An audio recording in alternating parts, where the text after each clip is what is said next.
Just a week ago, I celebrated my 16th birthday alone, devoid of any party or celebration.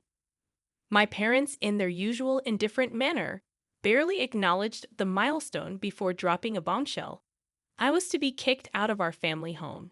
The catalyst? My older sister, Amanda, their apparent favorite, who at 22 was 7 months pregnant. In a house with 4 bedrooms, my parents decided I should vacate so the new arrival could have its own space. They presented this decision matter-of-factly, leaving me stunned by their lack of concern for me. Despite my low expectations, their callousness still managed to surprise me. They assured me they would continue to cover my expenses until I turned 18, but insisted I could no longer reside with them. I meekly questioned why the nursery couldn't be set up in the guest room, only to be told it was reserved for Amanda's boyfriend. It was a clear demonstration of their skewed priorities. My parents, Amanda and her partner, and soon the baby, all had designated rooms. Amanda's absence during this discussion seemed calculated to spare her guilt. Our relationship had always been distant due to the age gap, but I never expected her to endorse my eviction. Disappointed and hurt, especially on my birthday, I resigned myself to their decision without protest. Realizing that my parents' affection was beyond reach, I silently packed my belongings. They assisted, perhaps eager to expedite my departure. The car ride to my aunt's house was filled with their chatter, oblivious to my withdrawn demeanor. Upon arrival, they dropped me off without a hug or a kiss, leaving me to confront the reality of my familial rejection. My aunt greeted me with genuine warmth, appreciating my presence in a way my parents never seemed to. As we conversed, I confided in her about my disappointment with my parents' actions. Initially taken aback, her smile faded into a concerned frown as I recounted the morning's events. Without a word, she excused herself to make a phone call, leaving me to ponder her sudden change in demeanor. From the next room, I could hear her engaged in a heated argument, a rare occurrence for her typically soft-spoken nature. It was evident that my parents had stirred her ire. When she returned, her face flushed with frustration, I learned that my own father, her brother, had twisted the truth, claiming that I had willingly proposed the arrangement to accommodate the baby and was content with leaving home. My aunt, being single and uninterested in marriage or children, saw my presence as akin to having a roommate, easing any financial burden with my father covering my expenses. Believing that I desired this living arrangement, she readily agreed to take me in. It became clear that my father's deception had painted a false picture, manipulating my aunt's perception of the situation. Despite the betrayal, my aunt's affection for me remained steadfast, believing that I had willingly chosen to live with her. My aunt had initially agreed to take me in, but upon learning the truth, she called my dad to confront him. She was upset, and so was I. This situation felt uniquely difficult for someone my age.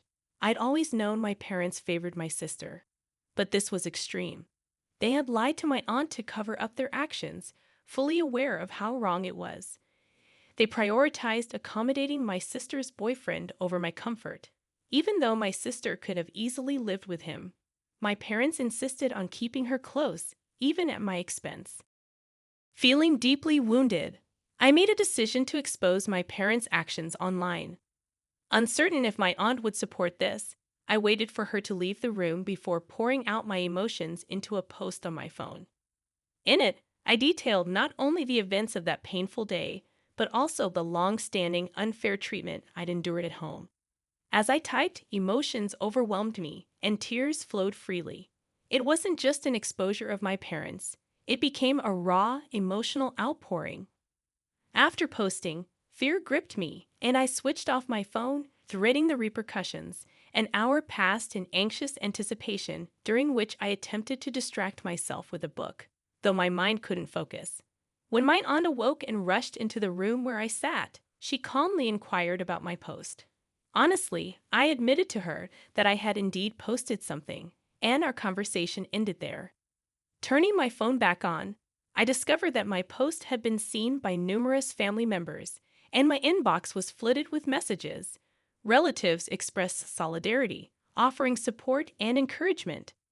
Their words lifted my spirits momentarily, until I braved my parents' messages. Filled with vitriol and anger, they demanded I remove the post.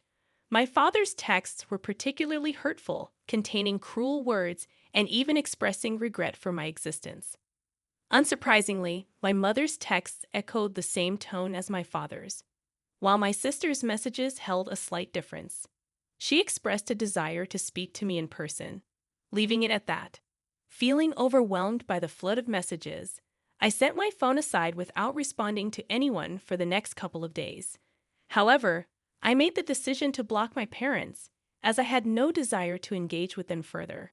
While legally obligated to provide for me until I turned 18, I felt no need for further communication. My aunt supported my decision, and in the days that followed, there was no indication that my father attempted to contact her. We maintained a facade of normalcy, pretending as though nothing had occurred. Knowing she stood by me was all the support I needed. For a week, I distanced myself from my parents until the day they unexpectedly appeared outside my school. My friends, aware of the situation, formed a protective barrier around me as my parents yelled my name. Reluctantly, I approached them and made it clear that I wanted nothing to do with them anymore. Ignoring my refusal, my parents insisted that I accompany them home immediately. Confused by their sudden change in attitude, I questioned their motives. It seemed clear to me that their sudden concern was more about salvaging their reputation within the family rather than genuine care for me. Refusing to comply until they provided an explanation, I demanded to know why they were acting this way all of a sudden. Despite their evident frustration, they persisted in their request for me to return home. Concerned about my friends overhearing our conversation, they urged me to speak with them in private. Once alone, my parents revealed their true intentions. They admitted that their sudden urgency stemmed from my lack of response to their calls and texts. Furthermore, they disclosed that they needed me back home to secure their inheritance. The fallout from my online post had spread throughout the family, reaching even my paternal grandparents. Aware of their financial leverage, my grandparents threatened to revoke my father's inheritance if they continued mistreating me. They were warned that unless they made efforts to reconcile with me, treat me with kindness, and ensure my well-being, my father's potential inheritance would go to my aunt, who had been graciously caring for me despite having no obligation to do so. Losing this inheritance was not an option for my parents, given its significant value. While they had a decent combined income of their own, the inheritance held considerable importance. I understood their concern, but their attempts to frame their actions as a favor to me rather than a self-serving endeavor were transparent. Disregarding their pleas and protests, I made it clear that their inheritance mattered little to me. Walking away from their screams, I returned to my aunt's house, where I recounted the ordeal. Seeing her annoyance, she took action to prevent a repeat of such incidents. Contacting her lawyer, we began exploring options to secure my custody and ensure that my well-being remained a priority. Certainly, the legal aspect of my parents' rights over me would need to be addressed if I were to live with my aunt permanently. I expressed my gratitude to my grandparents for their efforts to resolve the situation, but I made it clear that returning to my parents' home was not something I desired. Having spent a few days under my aunt's care, I finally experienced a sense of freedom that had eluded me while living with my parents. Living with them had felt suffocating, and despite my hopes for change, nothing improved. While my grandparents didn't witness the reality of my home life firsthand due to living in a different city, my parents always presented a facade of good behavior during family gatherings and holidays. Beneath the surface, however, I was often overlooked and neglected, particularly after my sister's pregnancy. My presence felt insignificant compared to my sister's, and as time passed, I found myself increasingly marginalized. I shared all of this with my grandparents, and they assured me that if living with my aunt was truly what I wanted, they would make it happen.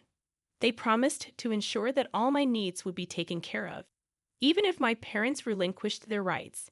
It was a relief to hear such support, and for a moment, it felt like things were finally turning in my favor. However, the peace didn't last long. Just a few hours ago, I received an email from my dad. It wasn't filled with hate or anger, but rather disappointment.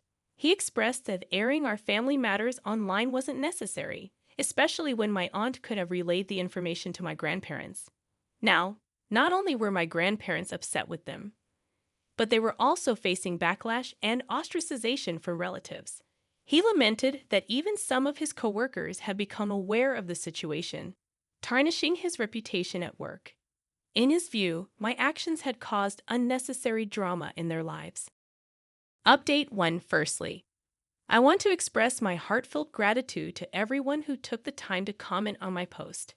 Your kind words mean a lot to me, and I am truly thankful for your support. Now, let me address some of the questions that many of you seem to have regarding why I didn't leave my parents' house sooner and why I waited for them to ask me to leave, especially when my grandparents and aunt seemed willing to help. As I mentioned in the original post, I was never treated poorly by my parents. However, I'd often felt overlooked and neglected, which in its own way constitutes mistreatment. Despite this, I convinced myself that I was doing fine because I wasn't subjected to physical abuse or verbal cruelty. I had shelter and food, so I suppressed the need to feel loved or valued. The neglect had become so normalized for me that I didn't even realize it was happening. Additionally, I hesitated to seek help from my family because I didn't want to burden them. I'd also feared the repercussions if my parents found out. They place a great deal of importance on appearances, and I worried that seeking help would only exacerbate the situation at home. So, I suffered in silence, keeping everything to myself. Regarding my aunt, she didn't offer to take me in earlier because she didn't want to offend my parents, and she wasn't sure if I would even want to live with her. However, now that circumstances have led to this organic outcome, everything seems to be falling into place. She is currently in discussions with a lawyer to transfer my custody rights to her, although it will undoubtedly be a challenging process given the stakes involved. Since my original post, I received an email from my dad expressing disappointment in my decision to make our family matters public. He felt that it had caused unnecessary drama in their lives. However, my grandparents intervened, informing me that my parents would no longer bother me and reassuring me that I needn't worry about them showing up at my school or contacting me again. As for my sister, she reached out to me after my post, expressing regret for not speaking up on my behalf and apologizing for her role in our strained relationship. She explained that she had never felt comfortable confronting our parents and was shocked to learn about the living arrangement that led to my eviction. She had planned to move out eventually, but was forced to accelerate her plans after the fallout from my post. Despite the drama, she apologized for being a bad sister and pledged to support me moving forward. It's been less than a week since my original post, and I haven't heard from my parents since the email. It seems they've given up on trying to bring me back home, likely influenced by my grandparents. While I'm unsure of the details of their conversation, I'm relieved to know that my parents won't be interfering in my life anymore. Update 2.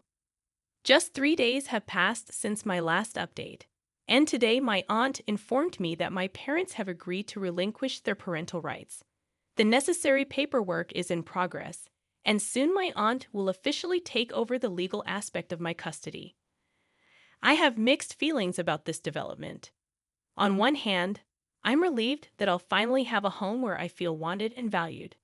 However, there's also a sense of emptiness and sadness. It's strange that this is finally happening, but deep down, I know it's for the best. This is what I've wanted all along. Update 3. Hey, everyone. It's been a couple of weeks since my aunt became my legal guardian, so that's a positive step forward. I recently learned that my parents agreed to give up my custody because my grandparents gave them an ultimatum. They could either lose their entire inheritance or retain half of it while relinquishing my custody and promising not to interfere with my life again. It's no surprise they chose the latter option. Frankly, I'm not bothered by their decision. It feels like I've dodged a bullet, and I'm glad to be free from their influence. I'm still in touch with my sister, though my parents are attempting to reconcile with her before her due date. However, she's requested some space for herself at the moment, urging them to stop pressuring her. It's almost comical how they'd managed to create such a mess in our family. Nonetheless, I'm content with my aunt, and that's what truly matters to me now.